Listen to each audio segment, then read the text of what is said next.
우리 함께 하나님 말씀 보겠습니다. 오늘 우리에게 주시는 말씀은 신약 성경 누가복음 17장 11절에서 19절까지의 말씀입니다. 제가 가진 성경으로는 신약 성경 124면에 있습니다.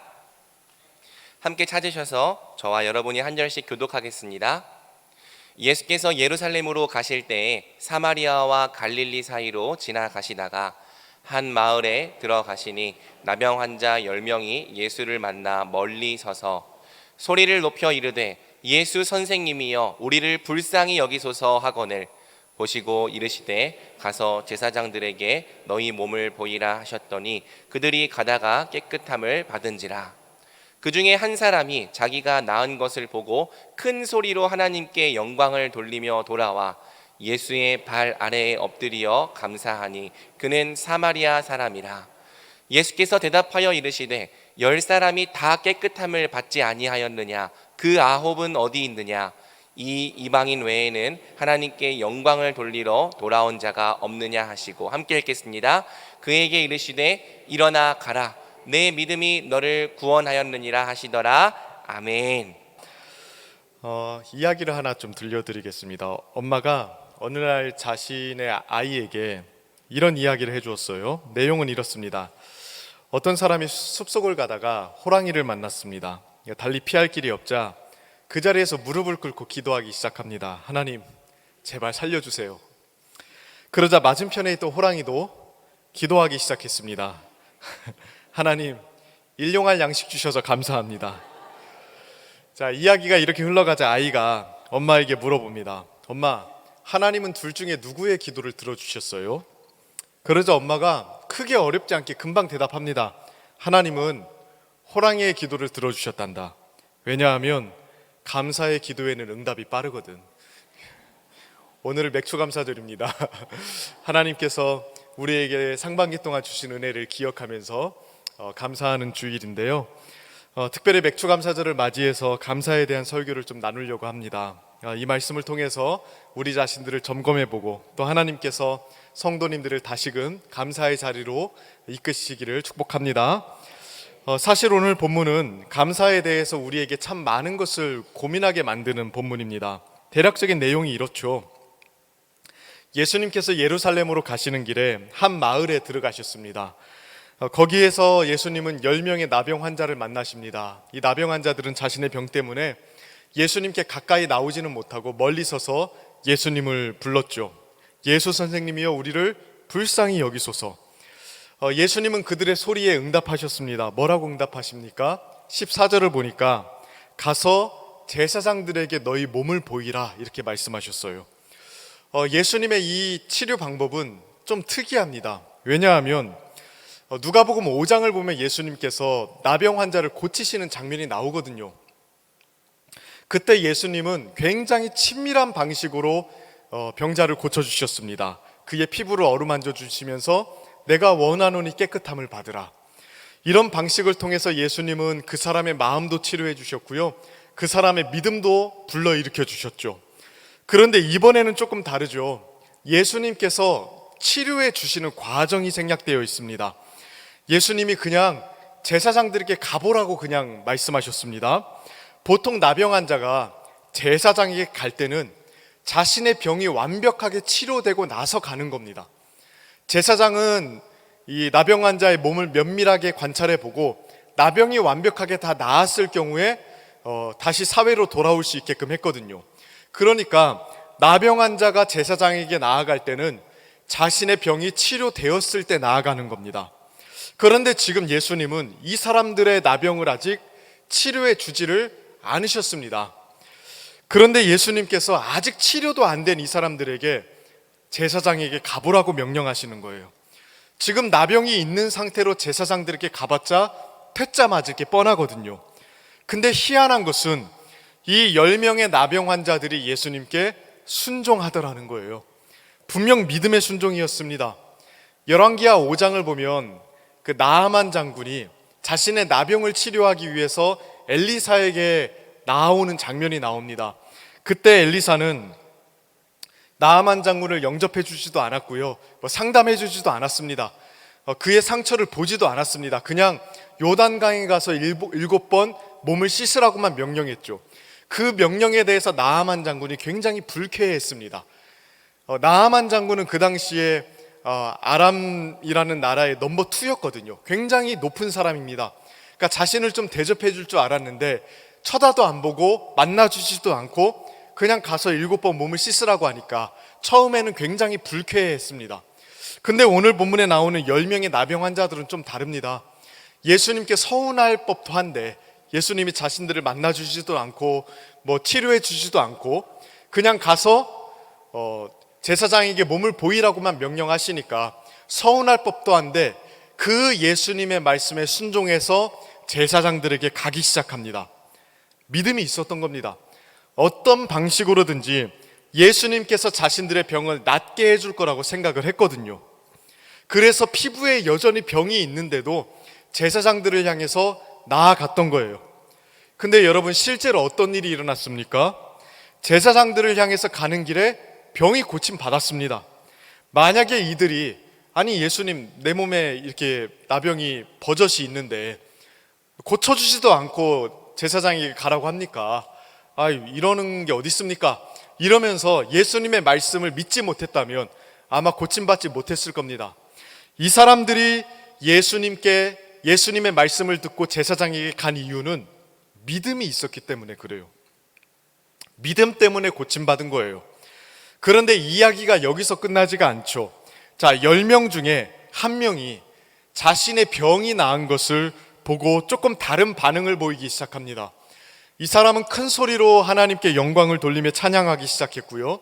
예수님께 돌아와 예수의 발 아래 엎드려서 감사했습니다. 근데 중요한 건 예수님의 반응이에요. 자, 예수님이 이 한 사람을 향해서 뭐라고 말씀하셨습니까? 우리 19절 말씀 한번 같이 읽어볼까요? 자, 함께 읽습니다. 시작. 그에게 이르시되, 자, 예수님이 이 사람의 믿음을 칭찬하시면서 너의 믿음이 너를 구원하였다, 이렇게 말씀하셨어요. 자, 이 사람을 향해서 구원을 선포하셨습니다. 그런데 나머지 9사람에 대해서는 예수님이 어떻게 반응했나요? 다소 부정적으로 말씀하시거든요. 자, 17절 말씀인데요, 여기도 같이 한번 읽어봅시다. 시작. 예수께서 대답하여 이르시되 10사람이 다 깨끗함을 받지 아니하였느냐? 그 9은 어디에 있느냐? 지금 예수님께서는 나머지 9사람에 대해서는 다소 책망조로 말씀하셨어요. 그들의 믿음을요, 인정하지 않으신 겁니다. 분명히 이 9사람도 나름대로 예수님의 말씀을 믿고 제사장에게 간 거 아닙니까? 근데 예수님은 이 사람들의 믿음은 인정하지 않으셨어요. 오직 자신에게 돌아온 그 한 사람의 믿음만 인정하셨다고요. 그러면 우리는 여기서 고민해 볼 필요가 있죠. 이 둘 사이에는 어떤 차이가 있을까요? 예수님께 돌아온 한 사람과 나머지 9사람, 이 둘 사이에는 어떤 차이점이 있길래 예수님은 한 사람의 믿음은 칭찬하시고 나머지 9사람에 대해서는 책망조로 말씀하셨을까요? 이 9사람에게 믿음이 없었습니까? 아니죠. 누차 말씀드리지만 자신들의 몸에 여전히 나병이 있었음에도 불구하고 제사장에게 나간 것 자체가 믿음입니다. 근데 예수님은 이 사람들에게 너희들의 믿음이 너희들을 구원했다, 이렇게 말씀하지 않으셨거든요.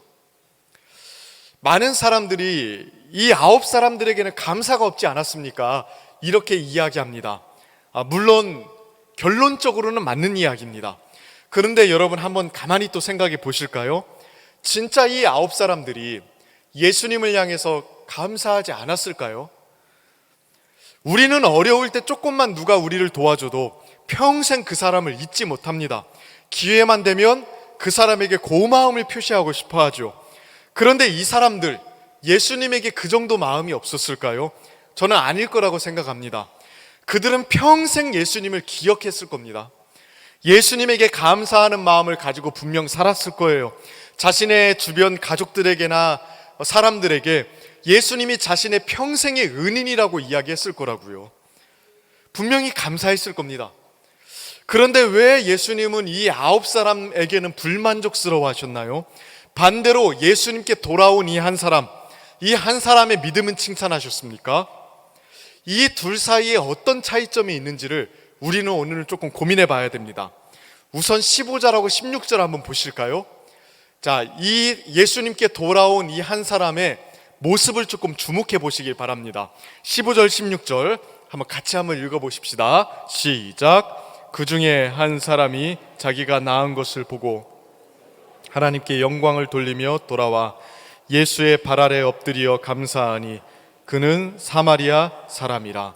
자, 이 사람의 행동을 주목해 볼 필요가 있습니다. 꽤 의미 있는 모습을 보여주고 있거든요. 다른 사람들은 자신이 나은 것을 보고 제사장을 향해서 계속 나아갔습니다. 근데 이 사람은 어떻게 합니까? 자신이 나은 것을 발견하자 큰 소리로 하나님께 영광을 돌리며 돌아왔다고 이야기합니다. 여기서 핵심적인 단어가 뭐냐면 돌아오다라는 단어예요. 헬라어로 히포스트레포라고 이야기하는데 문장 구조를 보면 돌아오다라는 말이 조금 주목되어서 기록해 놓고 있습니다. 그러니까 나머지 9사람은 자신의 몸이 나은 것을 보고 제사장을 향해서 가는 속도를 높였을 겁니다. 예수님께 감사하는 마음도 있었을 거예요. 그러나 빨리 제사장을 만나고 싶었을 겁니다. 드디어 내 삶을 찾을 수 있겠구나, 이런 생각을 가지지 않았겠습니까?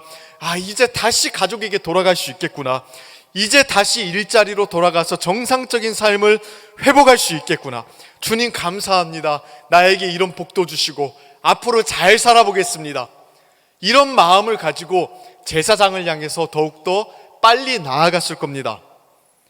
자신 앞에 펼쳐진 삶을 향해서 더욱더 박차를 가해서 걸어갔을 겁니다. 그런데 이 한 사람은 어떻게 합니까? 돌이켰다고요. 이제 나았으니까 그동안 나병 때문에 잃어버린 것을 되찾아야 되지 않습니까?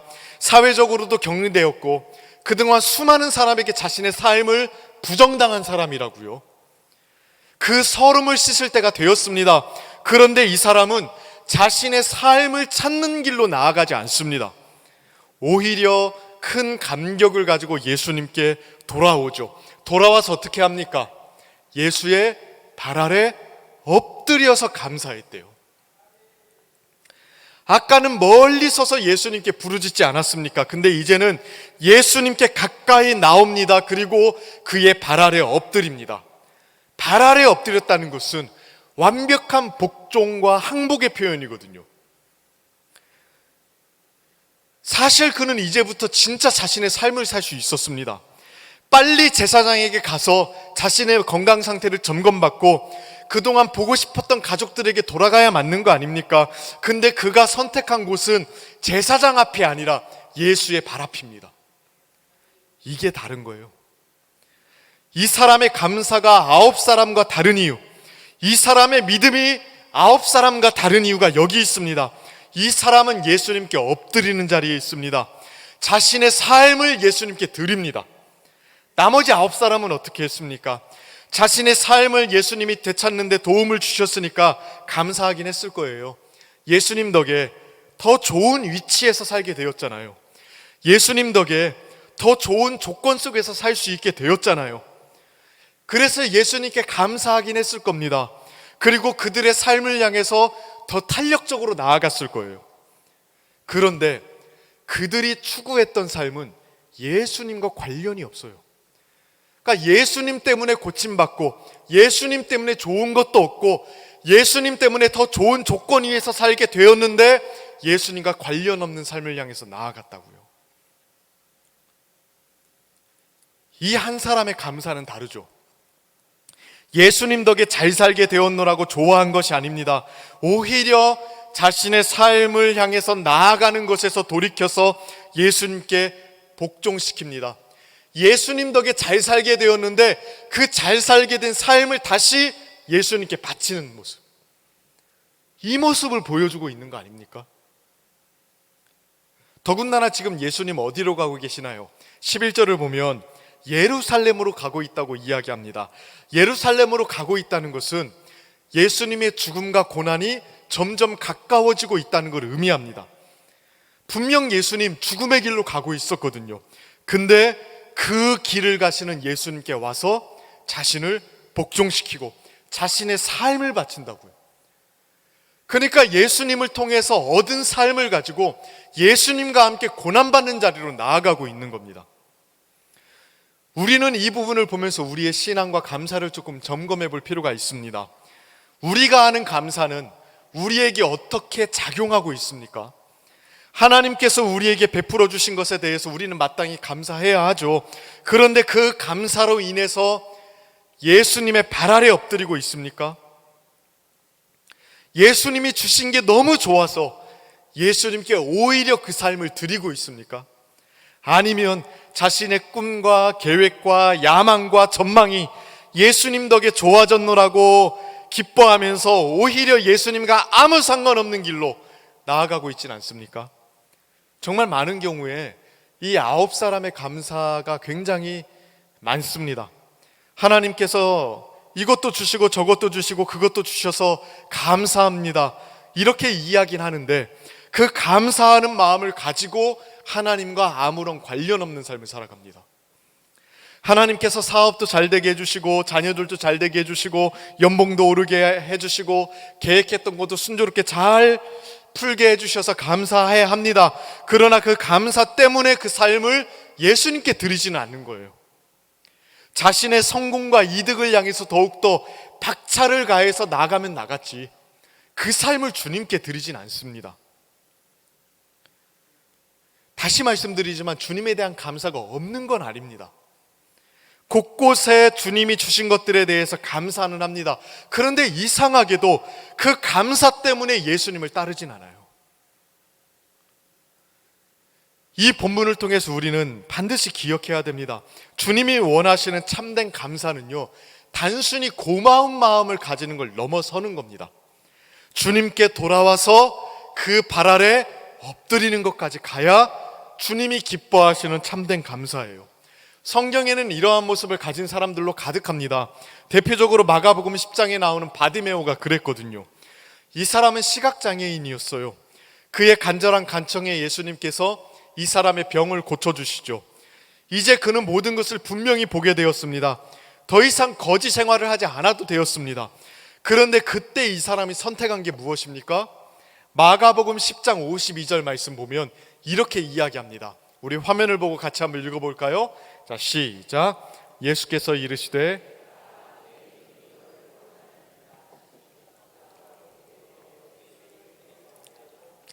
예수님께서 그에게 말씀하셨어요. 가라. 정확하게 헬라어를 번역하면 너희의 길을 가라입니다. 그러니까 예수님이 바디메오의 병을 고쳐주시고 나서 그동안 가고 싶은 데가 얼마나 많았겠니? 이제는 너의 길을 가렴, 이렇게 말씀하신 거예요. 근데 이 사람이 선택한 것이 무엇입니까? 자신의 삶을 사는 게 아니에요. 예수를 따르는데 어디에서? 길에서. 이 길은 예루살렘으로 가는 길이었어요. 죽음과 고난의 길이었습니다. 그런데 그 길을 선택한 거예요. 이게 바디메오에겐 감사입니다. 감사. 주님이 주신 것으로 이제 맛깔나게 살아보겠다는 게 아닙니다. 그 모든 것을 주님을 위해서 다시 드린 겁니다. 이 태도가 참된 믿음에서 나오는 참된 감사인 거예요. 맥주 감사절을 맞이해서 우리는 다시 한번 우리의 이 신앙 태도를 점검해 봤으면 좋겠습니다. 하나님이 베푸신 것에 고마워하고 감사하는 것으로 그냥 끝나면 안 됩니다. 그거는 어려울 때 우리에게 돈 빌려준 사람에게도 가질 수 있는 마음입니다. 기독교 신앙의 참된 감사는 주님이 주신 것으로 자신을 부유하게 하고 치장하는 것에 있지 않습니다. 주님 때문에 성공했노라고 좋아하고 마는 것에 있지 않습니다. 이 많은 것을 주셨으니 이제 잘 살아보겠습니다, 이것도 아닙니다. 주님 앞에 복종하면서 주님 어디로 가든지 따르겠습니다. 주님 주신 것으로 제 삶을 더 잘 살아보겠다는 게 아닙니다. 많이 주셨으니까 많이 드리겠습니다. 많이 받았으니까 주님께 더욱더 깊이 얽매이겠습니다. 너무 감사해서 그렇습니다. 너무 감사해서요. 이 고백을 주님께 드리는 겁니다. 이 감사절에 주님께 은혜 받은 것들, 주님께서 우리에게 채워주셨던 것들에 감사하고 마는 게 아니라 우리의 삶을 돌이켜서 주님을 따르는 자리로 나아가는 우리 성도님들 되기를 축복합니다. 그런데 여러분, 본문을 조금만 더 보실까요? 예수님은 돌아온 이 한 사람의 믿음을 칭찬하셨습니다. 근데 이 본문의 또 다른 강조점은요, 나머지 9사람에 대한 안타까움에 있어요. 자, 17절 18절을 한번 보실까요? 자, 예수님께서 자기에게 나오지 않은 이 9사람에 대해서 꽤 많이 언급하셨습니다. 같이 한번 읽어봅시다. 시작. 예수께서 대답하여 이르시되 10사람이 다 깨끗함을 받지 아니하였느냐? 그 9은 어디 있느냐? 이 이방인에는 하나님께 영광을 돌리러 돌아온 자가 없느냐 하시고, 자, 예수님이 여기 보면 연달아서 3번이나 질문을 하십니다. 자, 뭐라고 질문하십니까? 10사람이 다 깨끗함을 받지 않았냐? 그 9은 어디 있느냐? 이 이방인 외에는 하나님께 영광을 돌리러 온 자가 없느냐? 3번을 연속해서 연달아 질문하세요. 그만큼 예수님이 답답해하고 계십니다. 따져 묻고 계시는 겁니다. 예수님이 생각하셨을 때 이 9사람은 마땅히 와야 되는 사람이었어요. 근데 돌아온 것은 누구입니까? 한 사람. 근데 이 한 사람은 누구입니까? 16절을 보면 사마리아 사람이라고 이야기하고요, 18절을 보면 이방인이라고 이야기합니다. 그러니까 참 희한한 현상이 일어난 거예요. 사마리아 사람은요, 그 당시 유대인들로부터 배척당하는 사람이었어요. 좀 심하게 말하면 사람 취급받지 못하는 사람. 혈통에 있어서도 순수하지 않았고요, 신앙에 있어서도 순수하지 않았습니다. 유대인들은 사마리아 사람과 교류하지 않았거든요. 그리고 이스라엘 가운데 살고 있었음에도 불구하고 이 사마리아 사람들을 이방인이라고 불렀습니다. 유대인들에게 이방인은요, 구원의 가능성이 없는 사람들이에요. 구제불능의 존재들, 이 이방인이거든요. 그런데 바로 그 사마리아 사람, 그 이방인, 구원받지 못할 것이라고 여겨지는 이 사람만 예수님께 돌아와서 감사를 드리고 구원을 받습니다. 전혀 기대하지 않았던 사람만 온 거예요. 반면에 기대했던 사람들, 하나님께 마땅히 나와야 되는 유대인들, 믿는 자들이라고 자부하던 사람들, 이 사람들은 하나님께 나오지 않았습니다. 감사를 올려드리지 않았습니다. 이 본문은요, 이 부분을 통해서 우리에게 도전하고 있는 겁니다. 그 누구보다도 하나님의 은혜를 받은 사람들이 누구입니까? 믿는 우리들 아닙니까? 하나님이 우리에게 주시지 않은 게 무엇입니까? 하나님은 그의 사랑하는 아들을 우리에게 주셨죠. 그 아들과 함께 모든 걸 우리에게 주셨습니다. 영생을 주셨습니다. 뿐만 아니죠, 이 땅을 살아가는 동안에 우리를 고아처럼 내버려 두지 않으셨죠. 우리의 아버지가 되어주셔서 우리의 삶을 책임지시고 우리에게 필요한 모든 것들을 다 공급해 주셨습니다. 이 땅에서 뿐만이겠습니까? 장래의 영광도 약속해 주셨잖아요. 영원한 기업을 우리에게 주시겠다고 약속하셨고요, 부활의 영광을 약속해 주셨습니다. 우리에게 주지 않으신 것이 없습니다. 우리에게 주지 않으신 것이 없기 때문에 마땅히 예수 믿는 사람들은요, 감사의 삶을 살아야 되거든요. 우리가 믿는 자들이 되고 하나님의 자녀들이 된 것, 이 하나님의 주심 때문 아닙니까? 이 하나님의 주심, 세상 사람들은 상상도 못하는 거예요. 하나님이 우리에게 뭐 하나라도 아끼셨으면 우리는 아무것도 얻을 수 있는 게 없었습니다. 아무것도 하나님이 주지 않으셨으면 우리는 절대로 하나님의 백성이 될 수가 없었던 존재예요. 세상 사람들과 다른 게 하나도 없습니다. 하나님이 주지 않았으면. 믿음이요? 믿음도 하나님의 주심이 없으면 소용없는 거 아닙니까? 믿음이라는 게 무엇입니까? 다양하게 정의할 수 있겠지만 믿음이라는 건 기본적으로 하나님이 그의 아들을 통해 주신 것을 수용하는 게 믿음입니다. 그러니까 하나님께서 예수를 통해 주신 것이 우리의 구원이요, 우리의 복이라는 사실을 의지함으로 받아들이는 것, 이게 믿음이거든요. 그러니 믿는 자는 하나님의 주심을 받아들이는 자예요. 하나님이 주시는 게 없으면 믿음이라는 건 존재하지 않습니다. 구원도 없어요. 하나님의 자녀됨도 없어요. 세상 사람들과 똑같았을 겁니다. 그러니 믿는 자들에게 감사는 없을 수가 없는 거죠. 하나님의 주심 때문에 우리는 그것을 받아들임으로써 믿는 자, 곧 하나님의 자녀가 됐으니까 믿는 자는 하나님의 주심을 아는 자들이고 하나님의 주심을 아는 자들은 감사해야죠. 그러니까 믿음과 감사는 절대로 떨어지지 않습니다. 그런데 참 이상하게도 우리가 하나님의 백성이고 믿는 자들이라고 이야기하는데 우리의 모습은 오늘 본문에 나오는 9사람의 나병 환자들과 같을 때가 참 많다는 거예요. 감사를 잃어버릴 때가 너무 많다는 거예요. 1870년 9월 7일에요. 금요일 자정 무렵이었습니다. 시카고를 출발해서 밤새 미시건 호수를 항해하며 미러키에 도달할 예정이었던 증기선에 승객들 약 400명 정도가 탑승을 합니다. 저녁 프로그램과 만찬이 진행 중이었고요. 또 여러 가지 행사들이 진행 중이었습니다. 파티가 열리고 있었어요. 사람들이 즐거움 속에서 참여하고 있었겠죠. 바람이 조금 불고 비가 조금 내리긴 했지만 그래도 행사에는 지장을 줄 만한 것은 아니었습니다. 그런데 갑자기 엄청난 충격을 받고 배가 요동하기 시작해요. 다른 배와 충돌을 한 거예요. 목재를 실은 40m 정도 길이의 범선이 이 배의 왼쪽 뒤쪽을 이제 들이받은 겁니다. 처음에는 괜찮은가 싶더니 한 30분 정도 지나자 배가 침몰하기 시작해요. 생존자들은 구명정이나 아니면은 배에서 떨어져 나온 파편을 붙잡고 간신히 물 위에 떠 있기 시작했습니다. 그런데 그마저도 쉽지가 않았어요. 바람이 더 크게 불기 시작했고 비가 더 거세게 내리기 시작했거든요. 그런데 다행히도 그 주변에 있었던 호수 주변에 있었던 마을 사람들이 이 소식을 듣고 구조대를 만들기 시작합니다. 그 구조대에는 노스웨스턴 신학교 대학생이었던 스펜서라는 청년이 있었어요. 이 사람이 수영을 굉장히 잘했습니다. 그래서 허리에 긴 로프를 감고 물속에 뛰어들어서 사람들을 구조해서 해안으로 이제 이끌어들이기 시작했습니다. 구조하는 동안에 이제 배의 파편들에 막 부딪혀서 머리나 온몸에 막 피가 나기 시작했어요. 그러나 그의 구조 덕에 17사람이나 목숨을 건지게 됩니다. 근데 이 스펜서라는 청년이 그날 너무 무리를 해서 그 후유증 때문에 완벽하게 회복될 수가 없었습니다. 평생 휠체어에 의지하며 살 수밖에 없었대요. 근육이나 이런 쪽이 너무나도 손상이 커서 제대로 거동하기가 힘든 몸 상태가 됩니다.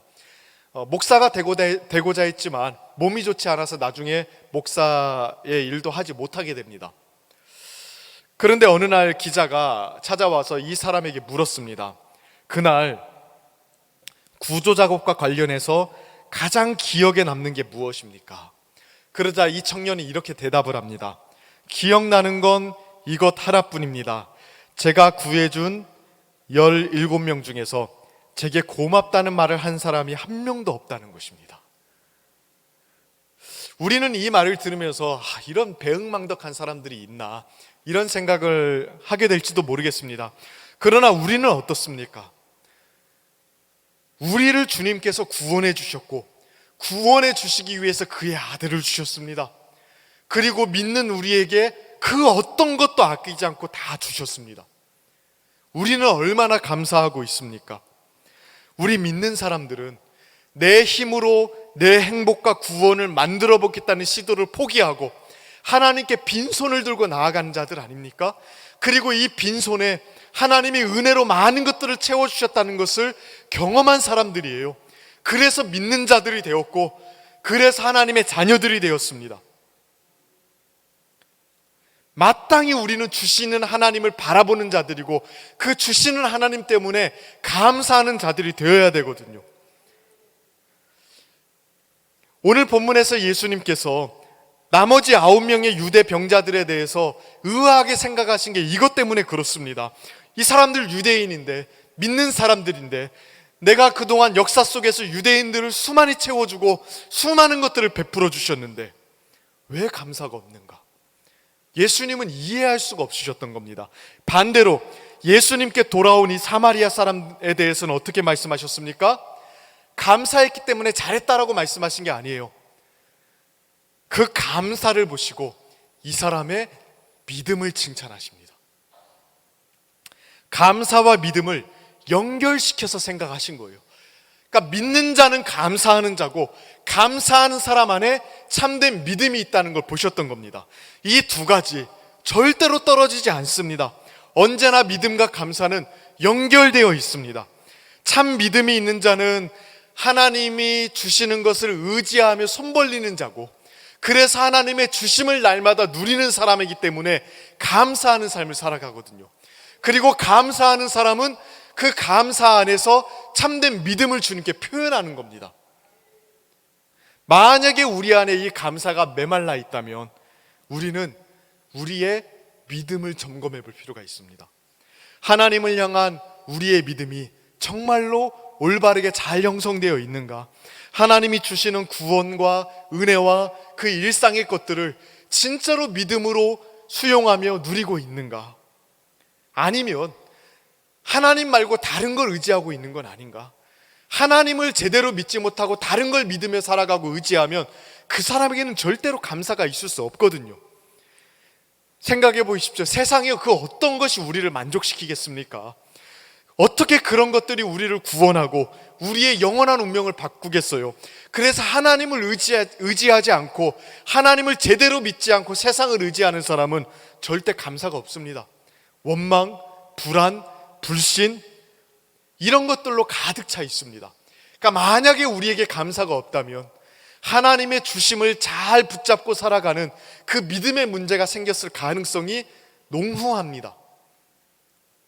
우리는 하나님의 주심을 의지하는 믿음으로 살아가는, 감사하는 사람이 되어야 돼요. 1895년에 청교도 설교자이자 또 성경 주석가였던 매튜 헨리라는 사람의 전기를 찰스 체프먼이라는 사람이 있습니다. 근데 이 매튜 헨리라는 사람이 굉장히 대단한 사람이에요. 성경의 거의 전권을 주석을 썼는데 저는 지금도 이 사람의 주석을 참고합니다. 그만큼 굉장히 경건한 주석을 쓴 아주 위대한 학자이자 설교자였습니다. 근데 이 체프먼이라는 사람이 이 사람의 전기를 쓰면서 매튜 헨리라는 사람에 대해서 이렇게 묘사를 합니다. 제가 좀 읽어드릴게요. 그는 만사의 밝은 면을 볼 줄 아는 바람직한 성향과 능력을 갖고 있었다. 그의 영혼에는 감미로움이 있었고 그의 마음에는 기쁨이 있었으니 이것을 보고 사람들은 그리스도인으로 산다는 건 정말 행복한 일임에 틀림없다고 생각하게 되었다. 그는 방종하지도 않고 감사함으로 하나님께서 섭리적으로 주시는 복을 누렸다. 이 유쾌함이 그의 삶 구석구석에 배어 있었다. 확실한 신앙인이 아니었던 사람들에게 그의 삶이 큰 힘을 발휘할 수 있었던 한 가지 이유는 그가 시종일관 그 행복한 정신을 유지했고 사람들이 그걸 두 눈으로 보고 부러워했다는 사실에서 찾을 수 있다. 자, 뭐라고 이야기합니까? 이 사람은 하나님 앞에서 늘 기쁨으로 살았던 사람이에요. 안 믿는 사람들이 이 사람을 볼 때 예수 믿는 게 저렇게 행복하구나, 예수 믿는 것이란 정말로 좋은 거구나라는 생각을 했대요. 근데 이 사람이 이렇게 밝고 긍정적으로 살아갔던 이유가 뭡니까? 정말 건강한 믿음을 가지고 있었거든요. 하나님을 향한 바른 믿음 속에서 하나님의 공급하시는 은혜를 날마다 누리니까 감사와 기쁨이 이 사람 속에 늘 충만했던 것이고, 믿지 않은 사람들이 이 사람을 봤을 때 예수 믿는 건 정말 행복한 거구나라는 사실을 느꼈대요. 이 모습이 우리 성도님들의 모습이 되길 축복합니다. 맥추감사절을 맞이해서 다시금 하나님이 우리에게 얼마나 많은 것을 주셨는지를 기억하시길 바랍니다. 그거를 우리는 빈손으로 믿음으로 수용한 사람들이라는 것도 기억하시길 바랍니다. 그래서 하나님이 주신 것들 때문에 감사해야 하고 기뻐하는 일들이 우리 삶 속에 넘쳐서 정말 세상 사람들이 우리를 볼 때 저 사람은 무슨 신비로운 능력이 있길래 저렇게 기뻐하는가, 저렇게 긍정적인 마음으로 살아가는가를 보고 교회 다니는 건 정말 좋은 거구나, 예수 믿는다는 건 정말로 좋은 거구나 라는 사실이 증거되었으면 좋겠습니다. 이게 우리의 능력이거든요.